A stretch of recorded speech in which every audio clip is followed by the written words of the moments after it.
both economic growth and the persistent illusion that there can be unlimited economic growth and corporate growth on a finite planet, I think is the key problem we have today. It's the root cause of almost all the other problems.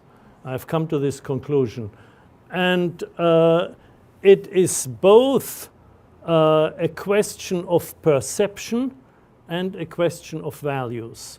So you have economists who have grown up with this linear model of growth and who are professors in economic departments and write textbooks about it. And if they rethink it, they would have to reorganize their whole professional lives. And it's also difficult for them to really shift from a linear thinking to a non-linear thinking. Now, if you are a corporate executive, then the problem often is not so much the lack of awareness or perception, although it's also a problem in companies, but much more a problem of values. Because when you have the task of reorganizing your company, shifting from quantitative to qualitative growth and from a linear business to business cycles, the juxtaposition of two scenarios, either you make the same amount of money or even more in the next 5 years, or in 20 years you don't make any money because the company will be destroyed. Everything will be destroyed. So sustainability is the survival of everything, of including companies. So you have to decide long-term versus short-term. This is one of the main issues. So the wisdom is to look ahead, and this is what we need to do. So at the very core, it's an ethical problem. Do you work for your own good mainly, or do you work also for the common good?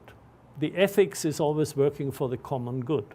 My idea is to advocate a shift from quantitative to qualitative growth. When we look at nature, we see that not everything grows all the time. When you look at the forest, then you will see some plants and trees grow and others have stopped and others decline and they disintegrate, and then the elements, the components become the resources for new growth. And it's the same with human cultures and human growth. So in third world countries, growth is very often needed because people don't have the bare necessities. They don't have the bare food and shelter. They live below the poverty line. So by all means, they need economic growth. But the big companies that are polluting the world and destroying the biosphere don't need growth. They need to decline, they need to become smaller. The big banks don't need growth. They are too big. You know, they should be taken apart and divided into smaller, more manageable institutions. So growth is relative, and we need to decide, we need to be able to select and distinguish between good growth and bad growth. The bad growth should be limited, the good growth should be encouraged. What we can do, we can structure our taxes and subsidies in such a way. So, for instance, now the fossil fuel companies, which are among the richest companies in the world, they get massive subsidies, you know, hundreds of billions of dollars subsidies from governments. And the other thing is taxation.